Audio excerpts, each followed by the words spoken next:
જય દ્વારકાધીશ મિત્રો આજે વાત કરવી છે આપણે સતી લીરલબાઈની। સતી લીરલબાઈ પોતે માંડ કાંઈક 16-17 વર્ષના હશે અને 60-65 વર્ષના કુંભારાણાના હાથે લગ્ન કર્યા। આ વિશે આપણે વાત કરવી છે અને કુંભારાણાને કેવી રીતે સતનો માર્ગ પકડ્યો એની આજે વાત કરવી છે મિત્રો। ઘણા ઓછા લોકો આમ કે જાણતા હશે કે આ સતી લીરલબાઈ કોણ છે। મિત્રો, સતી લીરલબાઈ જેમલજી રાઠોડની દીકરી છે। રાઠોડ કુળની અંદર પોતાનો અવતાર થયો અને પોતે રૂપનું અંબાર, મીણની પૂતળી જેવી પોતાની કાયા હતી અને એક દિવસ પોતે પાણી ભરી અને ઘર તરફ જતા હતા ત્યારે કુંભારાણાની નજર એમની ઉપર પડી। કુંભારાણાએ કીધું સૈનિકોને કે આ કોણ છે? તો કે આ જેમલજી રાઠોડની દીકરી છે બાપુ। તો કે આપ મારું શ્રીફળ એમને મોકલો। હવે આ જેમલજી રાઠોડનું રજવાડું ઘણું નાનું હતું। એમને આ શ્રીફળની આ બધી વાત કરી કે કુંભારાણો તમારા ઘરે પરણવા આવશે અને આવી બધી વાત કરી। એ જેમલજી રાઠોડથી સહન નથી। એમણે ઝેર ઘોળવાનું વિચારી લીધું કે મારા જીવતા હું આ જોઈ ન શકું અને મારી દીકરી હજી તો 16-17 વર્ષની છે અને આ કુંભારાણો તો 60-65 વર્ષનો છે। મારી દીકરીની આવી દશા થાય એ હું જોઈ ન શકું એટલે પોતે વિષ ઘોળવાનો વિચાર કરી લીધો। પણ એમ કહેવાય છે કે પોતે વિષ પીવા માટે તૈયારી કરે એવામાં તો સતી લીરલબાઈ આવે છે કે કેમ બાપુ, બસ આટલું જ? જેમલજી રાઠોડ પોતે પણ એક છે ને મહાન સંત હતા, એક કવિ હતા, એક આમ ગણો તો બહુ ભક્તિવાન હતા। એમને પોતાના ગુરુના આધીન એમણે પણ ઘણા ભજનો લખ્યા છે મિત્રો। એક સારા લેખક પણ હતા। આટલામાં હાર માની લીધી। સતી લીરલબાઈ કહે છે, અરે પિતાજી, તમે તો કહેતા હતા કે જીવનમાં જે આવે એ જીવી લેવું જોઈએ। સુખ અને દુઃખની સાયડી તો આવ્યા કરે, એમાં હારી ન જવાય। આજ તમે હારીને વિષ પીવાનું વિચારો છો? અરે બાપુ, હું તો રાહ જોઉં છું કે તમે ક્યારે હા પાડો છો, પછી તો હું કુંભારાણા સાથે લગ્ન કરવાના હોય તો કરી નાખીશ, પણ મારે તો ખાલી તમારી રજાની જરૂર છે। પણ કુંભારાણાને એટલું કહેજો બાપુ કે મારી દીકરીની એક શરત છે, જો એ શરત માન્ય હોય તો મારી સાથે લગ્ન કરવા માટે હું એમની સાથે લગ્ન કરવા માટે તૈયાર છું। કુંભારાણાને સંદેશ મોકલ્યો કે લીરલબાઈ એમ કહે છે કે મારી એક શરત માને તો હું એમ કે લગ્ન કરવા માટે તૈયાર છું। કુંભારાણાએ કીધું કે શું શરત છે? ત્યારે સતી લીરલબાઈએ કીધું કે મારી શરત એ છે કે 6 મહિના સુધી મારા મહેલની અંદર કોઈ પુરુષ નહીં। હે કે 6 મહિના સુધી મારા મહેલમાં કોઈ પુરુષ ન હોવો જોઈએ।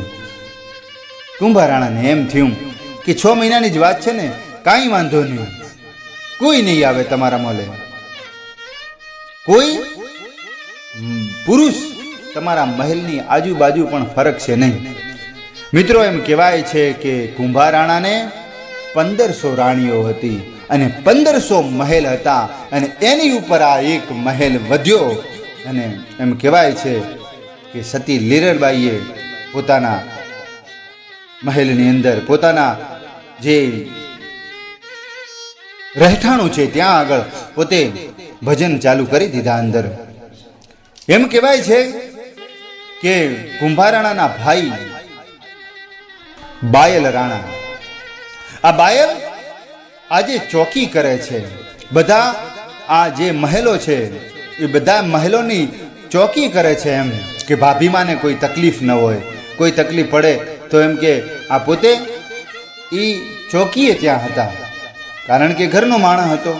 અને બાયલ પોતે સાક્ષાત એમ કહો તો શિવના ઉપાસક હતા, કારણ કે પોતે એ નાનપણની અંદર એક વખત ગયા હતા કુંભના મેળામાં અને ત્યાં કોઈ સંતના એમ કે એમને દર્શન થઈ ગયા અને એ પોતે શિવના ઉપાસક બની ગયા અને પોતાની પત્ની પણ. મિત્રો એક વસ્તુ તમને કહી દઉં કે તમારે સતના માર્ગે ચાલવું હોય, તમારે સત્ય કરવું હોય, પણ જો તમારી પત્ની સુગુણી હોય ને તો, જો સુલક્ષ્મી નારી હોય ને તો પોતાના પતિને સત્યના માર્ગે ચાલવા માટે મજબૂર કરે. બાકી જો કુલક્ષણી નારી હોય ને તો એ પુરુષ ગમે એવો ભગવાનને માનવા વાળો હોય, ગમે એવો સત્યવાદી હોય, પણ પોતે માની શકતા નથી, પોતે સત્યના માર્ગે ચાલી શકતા પણ નથી. કારણ કે આ ઇતિહાસની અંદર દાખલા એવા છે. જેસલ, જાડેજા, કુંભો રાણો, આજે જે વાત કરવી છે એ વાત કરવી છે મિત્રો. એટલે બાયલની પત્ની પણ હતા ને પોતે પણ સુલક્ષ્મી નાર હતી. એટલે એ પણ આ સંતો મહંતો ભક્તોની સેવા કરે ને શિવની સેવા કરે, પોતાના પતિને પરમેશ્વર માનીને હાલે. એટલે આ બાયલ પોતે ચોકી કરે છે કે ભાભીમાને કોઈ તકલીફ ન પડે. કોઈ પણ આટલી બધી ભાભીઓ છે, 1500 રાણીઓ છે, મારા ભાઈને કોઈને જે બી સેવામાં તાત્કાલ હાજર રહેતા. પણ એક દિવસ પોતે જોયું તો એમને ઊંડો ઊંડો ભજનનો અવાજ આવે છે. પોતે થોડા આગળ જાય છે તો એમને ધ્યાનમાં પડે છે આ તો લીરલબાઈના મહેલનો અવાજ હતો.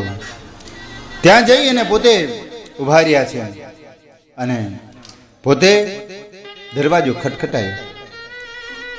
ખટખટાયો. એટલે સતી લીરલબાઈએ કીધું કે કોણ? તો કે ભાભીમાં, હું બાયલ છું, તમારો દિયર. બરાબર છે, પણ તમને ખબર નથી કે અહીંયા પુરુષોને અંદર આવવાની મનાઈ છે? હા ભાભીમાં, હું જાણું છું, પણ આજ મારી ચોકી છે અને મને તમારા રૂમમાંથી અવાજ આવે છે અને એ પણ અવાજ પુરુષનો આવે છે. તો કે દરવાજો નહીં ખોલવામાં આવે.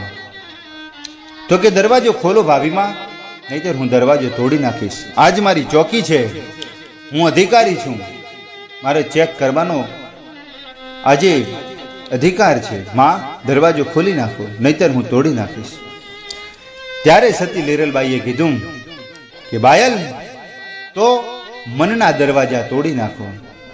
આજે અંતરમાંથી દરવાજા તોડી નાખો અને આ દરવાજો તોડવાની જરૂર નથી, આને હું ખોલી નાખું છું. અને એમ કહેવાય છે કે અંતરના કમાડ ઉઘડ્યા હોય એમ સતી લીરલબાઈએ બાયલ સામું જોઈને કીધું, ભાઈ, જો તમારે અંદર આવવું હોય તો તમારે અમારી કંઠી બાંધવી પડશે. અને બીજું કે તમારે અહીંની વાત બહાર જઈને કહેવાશે નહીં. અરે કાંઈ વાંધો નહીં ભાભીમાં, હું કોઈને નહીં કહું. અને કંઠી પહેરી અને પોતે અંદર જાય છે તો શું જોવે છે? સાક્ષાત રામદેવજી મહારાજ પાટ ઉપર વિરાજમાન છે. આ બાજુ મેઘધારવાજી છે, આ બાજુ બાપુ હુકમસિંહ બિરાજમાન છે. આવા મહા સંતોને જોઈ અને આ બાયલ હતા તે પગમાં પડી ગયા. બાયલને કીધું, બાયલ, તમે આજે ગુરુ ભક્તિમાં ભળ્યા છો અને જો તમે ગુરુ ઉપર દ્રઢ વિશ્વાસ હોય તો તમારે એક પાળવી પડશે, તમારા જીવનનો બદલાવ કરવો પડશે. કારણ કે આ જૂઠી માયાના ખેલ છે. તમારે તમારું પોતાનું જીવન બદલવું પડશે. ઘણા બધા એમને એમ કે વચને બાંધ્યા, પણ એક વચને એ બાંધ્યા કે તમારે કોઈની એબ ઉઘાડી હોય તો એ એબને ઢાંકવી, કોઈની એબ ઉઘાડી ન કરવી. અને બીજું કે જો તમે કદાચ સત્સંગની અંદર ચોક જતા હો અને સત્સંગમાં કોઈ ભજન ગવાતા હોય તો એમાં 4 ભજન સાંભળી લેવા પછી જવું. આવી ઘણી બધી એમને ટેક પણ પવડાવી અને પોતે ત્યાંથી ભગવાનનો માર્ગ પકડી લીધો. બાયલ ભગવાનનો ભક્ત હતો જ અને ઉપરથી આ ગુરુ મહારાજનો ઉપદેશ મળ્યો. બાયલ હવે તો ડબલ જ્ઞાની બની જો, સમજી લ્યો. કહેવાય છે કે મિત્રો, જ્યારે એક દિવસ આ બાયલ અડધીક રાતને ટાણે પોતાની ચોકી હોય છે, અડધીક રાતને ટાણે આમ આંટો મારવા માટે જાય છે અને ભાભીમાના મહેલની અંદર જાય છે ત્યારે કુંભારાણાની માનીતી રાણી હતી ને એમની એબ જોઈ જાય છે. આહો, પોતે જોઈ શકતા નથી. ઘડીક વાર માટે એમની આંખોમાંથી આમ અંગારા વરહવા માંડ્યા. એમને ક્રોધની જ્વાળા આમ ફૂટવા લાગી. એમના આમ બાવડા થર થર થર થર થર થવા માંડ્યા.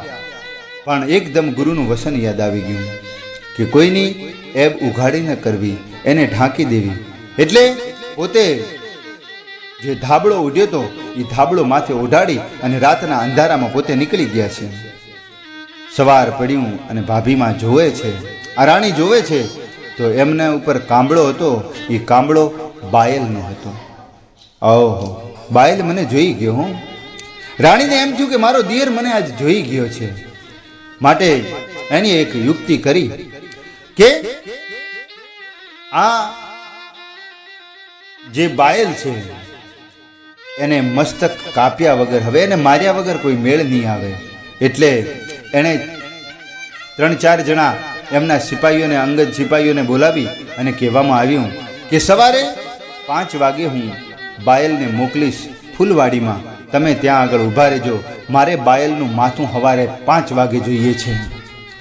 હા હા હા હા મિત્રો, શું વાત કરવી. હે, આ ભાઈ બાયલને રાણીવાસમાં બોલાવવામાં આવ્યા કે તમને તમારા ભાભી સા બોલાવે છે. બાયલ પોતે ભાભી જોડે જો, બોલો ભાભીમાં શું હતું? તો કે બાયલ, સવારે 5 વાગ્યાના ટાઈમે તમારે ફૂલડા લેવા જવાનું, મારે શંકરની પૂજા કરવી છે. બાયલે કીધું કાંઈ વાંધો નહીં ભાભીમાં, હું જઈશ. બાયલ પોતે સવારના 5 વાગ્યાનો પહોર હતો અને ઉપડ્યા. ભાઈ અહીંયા આગળ આ 4 જણા ઉભેલા. જેવું મસ્તક દરવાજામાં નાખે એટલે મસ્તક ઉડાડી દેવું. અને એમ કહેવાય છે કે બાયલ ધીરે ધીરે ધીરે ધીરે ડગલા ભરતો ભરતો જાય છે ને રસ્તામાં બરોબર ચોકમાં આવે છે એટલે એક બાપજી બેઠા હતા અને ધૂણી દખાવી અને પોતે સવારમાં ભરભાતિયા ઉપાડતા હતા કે હે જીવાલા હરો ને કાજે હવે ન માન. આવા ભજનો ગવાય છે. અને બાયલને એકદમ યાદ આવ્યું કે ગુરુજીનું વચન હતું. ગુરુજીનું એક નિયમ હતો કે આપણે ક્યાંક ભજન થતા હોય 4 ભજન સાંભળવા. એ 1 ભજન ગાયું, 2 ભજન ગાયું, 3જું ભજન ઉપાડ્યું. ત્યાં જે આ રાણી હતી ને, જેને ફૂલ લેવા મળ્યો હતો, એ રાણી હતી ને, એનો ભાઈ, એનું નામ માયલ હતું. એ માયલ આવી અને ઊભો રહ્યો. બાયલને જોયો એટલે બાયલ ને માયલ પાસે 2 મિત્રો હતા. આ અહીંયા બાયલને જોયો એટલે માયલે કીધું કે ચમ બાયલ અહીંયા બેઠો છે? તો કે હું આ ભજન સાંભળું છું અને ભાભીમાએ મને ફૂલડા લેવા મળ્યો છે. આ લેન 2 ભજન હું સાંભળી લઉં, ત્યાં સુધી ખાલી ફૂલડા લઈને આવતો રહે ને. કીધું કાંઈ વાંધો નહીં, લાય કે હું જઉં. હવે જેણે ફૂલ લેવા મળ્યો તો જે રાણી, એનો હગ્ગો ભાઈ આજે એ વાડીમાં, ફૂલવાડીમાં પ્રવેશ કરે છે ને ફૂલવાડીમાં ઉભેલા ઓલા જે 4 સિપાહીઓએ જેવું માથું ગાલ્યું, 10 કાપ્યું અને રાણીવાસમાં માથા ઉપર સોલ ઉડાડીને મોકલી દીધું. આ હા હા હા. રાણીએ આમ કરીને આમ ધાબળો ઊંચો કર્યો તો એનો હગો ભાઈ, અલ્યા આ શું કર્યું તે? અરે કે તમે કીધું તું? અરે ઈ બાયલનું કીધું તું, આ મારો ભાઈ માયલ છે. તો કે અમારે તો જે આવ્યો એને કાપ્યો અને આ અહીંયા મસ્તક ઉડેલું પડ્યું. હવે કરવું શું? હવે મિત્રો અહીંયા આગળ કમ્પ્લીટ કીર્તારને કરવું અને અહીંયા 6 મહિનાની જે અવધિ હતી ને એ પૂરી થાય છે. 6 મહિનાની અવધિ પૂરી થાય છે એટલે આજે લીરલબાઈ પોતે ધીરે ધીરે ડગલા ભરતા ભરતા કુંભાની સભાની અંદર આવે છે ને કુંભાની સભાની અંદર આ રાણી મરસિયા ગાવે છે. અને પોતે આવતા જ લીરલબાઈએ હાકલો કરીને કીધું કે શાંતિ રાખો, શું થયું છે પહેલાં એ વાત કરો. અને એમ કહેવાય છે કે રાણીએ રડતા રડતા વાત કરી અને સૌની પહેલા કુંભારાણાને ઉપદેશ આપતા લીરલબાઈ સતી એમના પોતાના જે ગુરુજનોને યાદ કર્યા અને કીધું કે હે ગુરુજનો, હે પાટના ધણી, આજ તારી લાજ જાય છે, આને બચાવી લે. આ તો બાયલે કામ કર્યું તું હારું, પણ આના કપટી મનના લીધે આવું થયું છે. હે ગુરુદેવ, હે પાટના ધણી, આટલું ખાલી જો મારી લાજ રાખી દે. અને એમ કરીને પાણીની અંજળી છોટે છે. સાહેબ એ બેઠો થઈ જાય છે. આની ઉપર ભજન પણ છે, આખું ભજન પણ છે લીરલબાઈનું. કુંભારાણાને પોતે સમજાવતા ઘણા બધા ભજનો લખ્યા, પણ કુંભારાણાને પછી લાગી ગયું. એને એમ થયું કે ઓહો, આવો ગુરુનો મહિમા હોય. અને પછી પોતે છે ને ભક્તિના માર્ગે વળી ગયો હોય. એને જીવનમાં બીજી બધી મોહ માયા મેલી દીધી અને એને બસ એક જ ગુરુનો કે હવે તો રાણી તું જેમ કે એમ કરવાનું થાય છે. બાકી હવે આ ધંધો નથી કરવો, હવે આ રાજ નથી કરવા, પણ રાજપાટ તો નિભાવવા પડે. રાણીએ કીધું કે રાજપાટ છોડવાની જરૂર નથી, રાજમાં રહીને પણ ભક્તિ થઈ શકે. મિત્રો, કુંભારાણાએ પછી તો છે ને આમ ભક્તિનો એવો તાર છેડ્યો, એને બસ રોમ રોમની અંદર આજે ગુરુનું જ્ઞાન વસવા લાગ્યું. લોકોને એમ થયું, એક ચારણને એમ થયું કે આ કુંભારાણો બધું આપી દે છે, જે કયો એ આપે છે, હાલો આપણે જઈએ અહીંયા તો ખરી, હું મળે, આજે એની પરીક્ષા તો લઈ લઉં. એટલે એક ચારણ પોતે આયા અને ચારણે કુંભારાણાને કીધું કે મારે મને કંઈક દક્ષિણા દો, મને કોઈક દાન દો. ત્યારે કુંભારાણાએ કીધું, અરે બોલો ચારણ, બોલો દેવી પુત્ર, તમે કયો તો સોના મોહરોના ઢગલા કરી દઉં. ત્યારે ચારણ બોલ્યા હતા કે ઈ મારે કાંઈ જરૂર નથી, એવું મારા ઘરમાં ઘણું પડ્યું છે, આ નકલી તો બધું, મારે તો અસલી જોઈએ. તો કે શું? તો કે મારે તમારી એક રાણી જોઈએ, તારા કને 1500 રાણીઓ છે રાજા, તો એક રાણી મને આપી દે. અને મિત્રો એમ કહેવાય છે કે કુંભારાણા આપવાનો કોઈ વાંધો ન હતો, પણ એને મનની અંદર એમ થયું કે હું કને આપું. એટલે પોતે મહેલે મહેલે ફરે છે, પણ બધી જગ્યાએ જે કદીએ દીવો ધૂપ કર્યો નતો, કદી અગરબત્તી કરી ન હતી ને, એ રાણીઓ આજે અગરબત્તી મંડી કરવા માટે કે આખ ચોક કુંભારાણું મને આપી દે તો. અને એમ કહેવાય છે કે પોતે બધી આમ દીવા બધી આમ બસ ભગવાનનું નામ લેને હે ખરો નાટક ચાલુ કર્યા ભાઈ. ભગવાનને એને નાતે નેડો નતો ને એ ભગવાનનું નામ લેવા માંડ્યું. અને એમ કહેવાય છે કે કુંભારાણો મહેલે મહેલે ફરતો ગયો, પણ બધી રાણીઓ આમ કરે એટલે કુંભારાણાને સમજાય કે આ મને ખબર છે કે આ કદી મારી જિંદગીમાં એણીએ આ ખામાં કદી ભગવાનનું મોઢું નથી જોયું, અને એ આજ અગરબત્તીઓ લઈને બેસી જાય છે, એટલે એને જાવું નહીં એમ. એટલા માટે છેવટે પોતે બધા મહેલ તો શેણે ફરી રહે, પણ લીરલબાઈનો મહેલ આવ્યો. એટલે લીરલબાઈને કીધું કે સાંભળ્યું કે હા, કે સતી એક ચારણ આવ્યા છે. શું કહે છે ચારણ? તો કે ચારણ મારા જોડેથી બીજું કાંઈ નહીં પણ રાણી માંગે છે. તો કે કાંઈ વાંધો નહીં, મને આપી દો. કુંભારાણો બોલ્યા, સતી હવે તો તમને મૂકી દઉં તો હું કના આશરે રહું, કારણ કે મારે તો હવે બસ તમારા આધારે જ જીવવું છે. તો કે કુંભારાણાને હા. પછી સતી લીરલબાઈને મનમાં એમ થયું કે આ કુંભારાણાને હવે કમ્પ્લીટ એનો આત્મા ચેતન થઈ ગયો છે. એટલે કીધું કે તો તમને ગુરુમાંથી વિશ્વાસ છે? તો કે હા. ભક્તિ ઉપર તમને ભાવ છે? તો કે હા. તો કહી દો રાણા, જઈએ ને ચારણને કહી દો કે જે ઓરડામાં આ કુંભારાણો ન હોય ને ઈ રાણીને તમે ત્યાં લઈ દેજો. હા, કે જે રાણી પાસે કુંભારાણો ન હોય ને ઈ તમે ત્યાં લઈ જાઓ.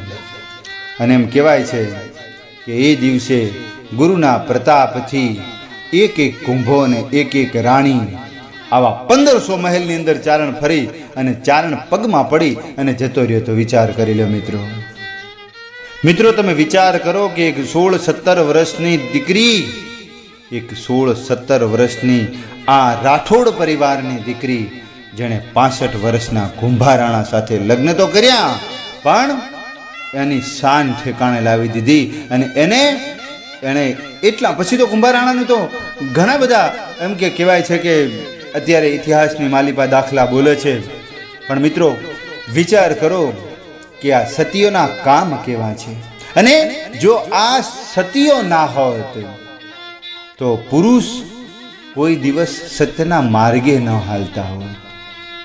અત્યારે તો તમે વિચાર કરો કે ભાઈ ભાઈ લડે ને એટલે ભાઈયું કે સાંભળ્યું, તમે પાછા મંદા ના પડતા, તમે કોઈ બોલતા નહીં એટલે વારંવાર તમને બોલી જાય છે.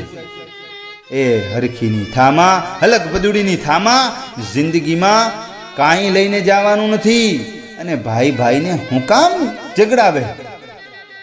પણ આ સતી નારીઓએ મિત્રો પોતાના આત્માના શરીરના પણ ત્યાગ કરવડાવી નાખ્યા છે પુરુષો જોડે. એનું નામ સતી કહેવાતું. સ્ત્રીઓએ સતી ઘરમાં સુલક્ષણી નાર હોય ને તો જીવનમાં તમારે કોઈ તકલીફ ના આવે. તો મિત્રો આ સાથે આ વાર્તાને સંપૂર્ણ કરીએ છીએ. જો આપને ગમી હોય તો લાઈક કરજો, તમારા મિત્રોને શેર કરજો, અને અમારી ચેનલને સબસ્ક્રાઈબ કરજો. તમારા એક સબસ્ક્રાઈબથી અમને ઘણું પ્રોત્સાહન મળે છે. જય જય જય દ્વારિકાધીશ.